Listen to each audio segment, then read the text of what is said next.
Merci, monsieur le modérateur, messieurs les modérateurs, chers congressistes. Je me nomme Mamadou Bari, je suis cardiologue au CHU Ignace Dine en République de Guinée. C'est un véritable plaisir pour moi de participer à ce tout premier congrès de l'Association des jeunes cardiologues d'Afrique dont je suis membre. Je remercie les organisateurs de m'avoir associé à cette présentation. Il m'a été demandé de parler des urgences hypertensives et des compensations diabétiques. Au fait, après avoir fait une revue systématique de la littérature sur le sujet, je n'ai pas trouvé un lien direct entre les urgences hypertensives et des compensations diabétiques. Ainsi, j'ai décidé de vous parler de l'association hypertension artérielle et diabète, une association que j'ai qualifiée de malfaiteur. Je n'ai pas de conflit d'intérêt lié à cette présentation. Ce qu'il faut savoir que l'association hypertension artérielle et diabète est très fréquente. On sait que l'hypertension artérielle prédispose à un risque de diabète plus important. Chez les hypertendus, un diabète est observé chez 20% des patients. Quant aux patients diabétiques, ils présentent 2 fois plus de prévalence de l'hypertension artérielle que dans la population générale. Cela est d'autant plus vrai que le diabète est de type 2. Dans des enquêtes Euroaspire, des antécédents d'hypertension artérielle étaient présents chez 80% des hommes et 87% des femmes atteintes de diabète ancien. Et chez les diabétiques nouvellement diagnostiqués, l'hypertension artérielle était présente chez 74% des hommes et 81% des femmes. Ces données montrent que l'hypertension artérielle est fréquente chez les patients diabétiques. Pour ce qui est des définitions, il n'y a pas eu de changement par rapport aux anciennes recommandations.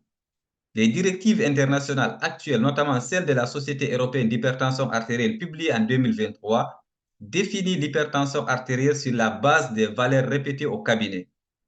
On retiendra ainsi un patient est hypertendu si la pression artérielle au cabinet est supérieure ou égale à 140 mm de mercure pour la systolique et ou supérieure ou égale à 90 mm de mercure pour la diastolique. Pour ce qui est de la classification, il n'y a pas de changement non plus. Ce qu'il faut retenir, une pression artérielle normale haute majore le risque cardiovasculaire chez les patients diabétiques. On parle ainsi de pression artérielle normale haute si la pression systolique est comprise entre 130 et 139 mm de mercure et ou une pression diastolique comprise entre 85 et 89 mm de mercure. La deuxième définition qu'il faut connaître, ce sont les définitions du diabète et du prédiabète. Le diabète est défini soit par une glycémie à jeun supérieure ou égale à 126 mg par décilitre, soit une glycémie provoquée ou une glycémie aléatoire supérieure ou égale à 200 mg par décilitre, ou une hémoglobine glyquée supérieure ou égale à 6,5%. Quant au prédiabète, il est défini soit par une glycémie à jeun comprise entre 110 et 125 mg par décilitre selon l'Organisation mondiale de la santé, 100 et 125 mg par décilitre selon l'Association américaine du diabète, soit une hémoglobine glyquée comprise entre 6 et 6,4% selon l'OMS et 5,7 et 6,4% selon les Américains. Pour ce qui est de la physiopathologie, nous n'allons pas rentrer dans les détails. Nous disons simplement, entre le diabète et l'hypertension artérielle, il existe un lien de causalité commun et des influences interactives bidirectionnelles. Cependant, il est important de noter qu'il existe une petite différence physiopathologique entre le diabète de type 1 et le diabète de type 2. Pour ce qui est du diabète de type 1, ce qui favorise essentiellement l'hypertension artérielle, c'est l'état d'hyperglycémie chronique et la présence ou pas de néphropathie. Il a été prouvé dans des études que la présence des microalbuminuries était associée à la survenue de l'hypertension artérielle. Pour ce qui est du diabète de type 2, le facteur majeur qui va déterminer la survenue de l'hypertension artérielle est l'insulinorésistance ou l'hyperinsulinémie. Parlant de l'insulinorésistant, on vous a mis un petit schéma pour vous résumer la relation qui existe entre l'insulinorésistance et l'hypertension artérielle.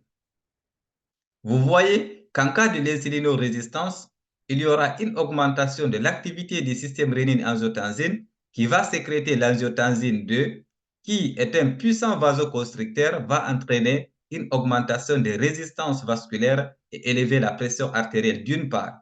Et d'autre part, elle va augmenter la résistance à l'insuline et entraîner un cercle vicieux. L'angiotensine D entraîne également la sécrétion de l'aldostérone, qui est une hormone antidiurétique, va entraîner une rétention hydrosodée, ce qui sera responsable de l'élévation de la pression artérielle par hypervolémie. La résistance à l'insuline entraîne aussi une dysfonction vasculaire par augmentation du calcium intracellulaire, une augmentation de l'endothéline et une baisse de l'oxyde nitrique. Tout ceci va favoriser l'augmentation de la résistance vasculaire et augmenter la pression artérielle. Enfin, la résistance à l'insuline entraîne une augmentation de l'activité du système sympathique qui va augmenter les résistances vasculaires et augmenter par la fait la pression artérielle. Donc, 3 messages clés à retenir pour la physiopathologie. Le premier message, c'est que quel que soit le type de diabète, la prédisposition génétique est présente. Le deuxième message, pour le diabète de type 1, elle est en rapport avec l'atteinte rénale. Le troisième message, l'hypertension artérielle dans le diabète de type 2, c'est beaucoup plus en rapport avec l'insulinorésistance. S'agissant de la classification du risque et le dépistage d'atteinte d'organes cibles, il faut savoir que chez les patients âgés de 40 ans et plus atteints de diabète de type 2 sans atteinte de maladies cardiovasculaires, athéromateuses ou de lésions d'organes cibles, il est recommandé d'estimer le risque cardiovasculaire à 10 ans à l'aide de l'algorithme score de diabète. C'est une recommandation 1 niveau de preuve B. Donc, les patients diabétiques sans atteinte de maladies cardiovasculaires, athéromateuses ou de lésions d'organes cibles, leur risque est estimé faible si le score diabète est inférieur à 5% et le risque est estimé modéré si le score est compris entre 5 et 10%. Le risque est estimé élevé si le score est compris entre 10 et 20% et le risque est élevé et le risque est très élevé si le score est supérieur à 20%. En cas de maladie cardiovasculaire athéromateuse ou de lésions d'organes cibles, on n'utilise pas le score de diabète pour évaluer le risque cardiovasculaire car ce risque est d'emblée élevé. Ce qu'il faut retenir que le score de diabète est un score qui permet d'identifier les probabilités de survenir d'un événement cardiovasculaire à 10 ans. Nous nous excusons de la qualité de cette diapositive. Ici, nous voulons juste vous montrer les éléments qui rentrent dans ce score. Le score de diabète intègre des informations sur les facteurs de risque conventionnels de maladies cardiovasculaires, notamment l'âge, le diabète, la pression artérielle systolique, le cholestérol total, le HDL. Il intègre également des informations spécifiques au diabète comme l'âge du diagnostic du diabète et l'hémoglobine glyquée. Il intègre également le débit de filtration glomérulaire. Le score est calibré pour 4 groupes de pays. Il y a des pays qui sont considérés à risque faible, c'est ceux qui sont en vert sur cette carte. Des pays à risque modéré, ceux qui sont en jaune. Les pays à risque élevé, ceux qui sont en orange. Et les pays qui sont considérés à risque très élevé, ce sont les pays qui sont en rouge. C'est le cas de quelques pays africains qui ont participé à cette étude. Ce qu'il faut rappeler, ce risque a été évalué par rapport au taux de mortalité cardiovasculaire en fonction de l'âge, du sexe pour 100 000 habitants. Vous pouvez retrouver le score gratuitement dans l'application ESC de calcul du risque cardiovasculaire. Donc, en plus de l'examen clinique, de l'évaluation du score des risques, un bilan initial, autrefois appelé un bilan standard, est à réaliser chez tous les patients hypertendus au diagnostic. Ce sont les mêmes éléments du bilan standard de l'OMS. Seulement, ce qu'il faut retenir que le ratio albuminurie-créatinurie remplace la microalbuminurie. Le fond d'œil doit être systématique chez tous les patients diabétiques. Les autres examens ne sont réalisés que sur point d'appel lors du bilan initial. Par exemple, si on dépiste une hypertrophie ventriculaire gauche à l'électrocardiogramme, on réalisera une échographie cardiaque. Ou bien à l'interrogatoire, si une douleur thoracique à l'effort a été détectée, une épreuve d'effort ou une coroscadaire sera réalisée pour dépister une ischémie, et ainsi de suite.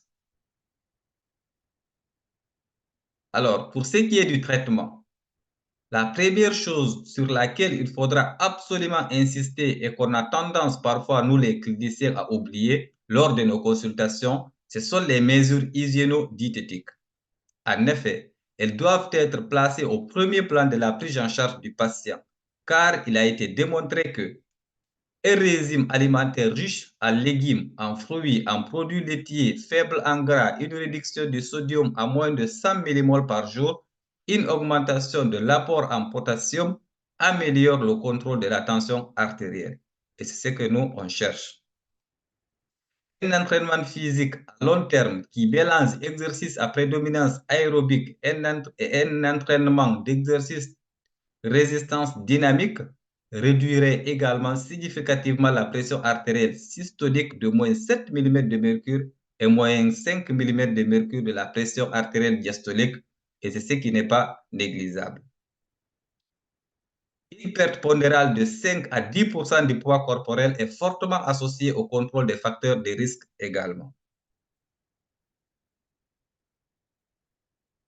Pour ce qui est du traitement pharmacologique, on se pose souvent la question à quel moment on va commencer le traitement et quelles sont les cibles thérapeutiques. Les recommandations européennes publiées en 2023 ont répondu à cette question. Un antihypertenseur est initié pour les personnes atteintes de diabète de type 2 lorsque la pression artérielle systolique au cabinet est supérieure ou égale à 140 mm de mercure et où la pression artérielle diastolique supérieure ou égale à 90 mm de mercure. C'est une recommandation 1, niveau de preuve A. Les cibles thérapeutiques est de viser une pression artérielle systolique à 130 mm de mercure et inférieure à 130 mm de mercure si elle est bien tolérée, mais pas inférieure à 120 mm de mercure chez les patients âgés de plus de 65 ans. Leur cible tourne autour de 130 et 139 mm de mercure. Là aussi, c'est une recommandation, un niveau de preuve A. Cependant, les patients diabétiques présentant un risque accru d'AVC ont un objectif de moins de 130 mm de mercure. Cela peut être envisagé. C'est une recommandation DB, niveau de preuve B. Les stratégies thérapeutiques sont la même que chez les patients hypertendus non diabétiques. Et nous pourrons en discuter si vous voulez. Si on décide de traiter le patient, alors comment faire? Compte tenu des difficultés liées au contrôle de la pression artérielle chez les patients diabétiques et de l'importance pour atteindre les cibles thérapeutiques chez les patients présentant un risque cardiovasculaire élevé, il est recommandé de commencer par une bithérapie fixe, à savoir un inhibiteur du système rénine-angiotensine associé à un inhibiteur calcique ou à un diurétique thiazidique. C'est une recommandation, un niveau de preuve A. Car des études ont prouvé que cette association prévient l'apparition et la progression des complications rénales du diabète plus efficacement que les autres associations d'antihypertenseurs. Il faudra envisager les bêta-bloquants lorsque cela est spécifiquement indiqué, notamment dans l'insuffisance cardiaque à fraction d'éjection réduite, dans le post-syndrome coronarien, en cas de fibrillation atriale associée ou chez les femmes désireuses de grossesse. Et dans cette situation, il faudra privilégier le labétolol. Il faudra également faire très attention à l'association bêta-bloquant et diurétique, car cette association majore le risque de diabète de type 2 chez les patients qui ont qui sont en pré-diabète. En ce qui concerne les nouvelles thérapeutiques, il a été démontré que les nouveaux agents antidiabétiques, à savoir les inhibiteurs de SGLT2 et les agonistes des récepteurs de GLP-1, réduisent de façon significative la glycémie, mais aussi de la pression artérielle, comme montre cette étude qui a été publiée en juin 2021. Dans cette étude, les inhibiteurs de SGLT2 baissent de moins 0,5 et moins 0,9% de l'hémoglobine glyquée, de moins 2,5 et moins 5 mm de mercure de la pression artérielle systolique et de moins 2 kg de la surcharge pondérale. C'est ce qui n'est pas négligeable. Quant aux agonistes des récepteurs de GLP-1, ils baissent de moins 0,9 et moins 2,2% de l'hémoglobine glyquée, de moins 2 et moins 3 mm de mercure de la pression artérielle et de moins 1,3 et moins 8,65 kg de la surcharge pondérale. Et là aussi, ce n'est pas négligeable. Et ce qu'il faut également retenir que l'association de ces deux molécules est possible et leur association améliorerait également le contrôle de ces facteurs de risque. Cependant, les agonistes des récepteurs de LP1 augmenteraient un peu la fréquence cardiaque. Il a été également démontré que la nouvelle finérenone, qui est un antagoniste non stéroïdien sélectif des récepteurs des minéralocorticoïdes, assure une protection cardiaque et rénale chez les patients atteints de néphropathie diabétique et il induit une baisse significative de la pression artérielle. Donc, leur utilisation chez les patients hypertendus diabétiques permettrait quand même une protection rénale. Quant à l'association de la finérenone et les inhibiteurs de SGLT2, il existe peu de données sur les avantages potentiels. Les autres particularités de l'hypertension artérielle chez le diabétique, c'est la fréquence des hypertensions artérielles masquées chez le diabétique et l'hypotension nocturne. D'où l'intérêt de faire une mesure ambulatoire de la pression artérielle de 24 heures, surtout si il y a une atteinte d'organes cibles. En ce moment, il ne faut pas hésiter de faire cet examen lorsqu'on a un patient sous traitement antihypertenseur pour voir s'il ne fait pas une hypotension nocturne. Mais aussi chez les patients qui ont une pression artérielle normale haute à la recherche d'une hypertension artérielle masquée. La deuxième chose, c'est aussi les hypotensions orthostatiques chez le patient diabétique qui vont majorer le risque cardiovasculaire. Donc, ne pas hésiter également de faire la mesure de la pression artérielle à 1 minute, 3 minutes du passage en position debout pour dépister cette hypotension orthostatique. Cet examen-là doit être réalisé systématiquement au moins lors de la première consultation et ne pas hésiter de le répéter si le patient est symptomatique.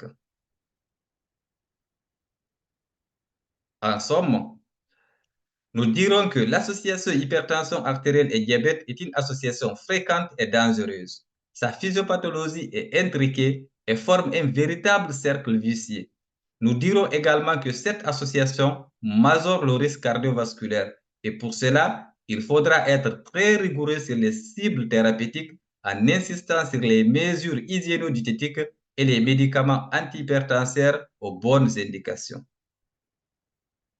Monsieur le modérateur, je ne saurais terminer cette présentation sans rendre un vibrant hommage à notre regretté collègue, le Dr Douma, qui a été un pilier de notre association et une amie précieuse à tous les membres de cette association.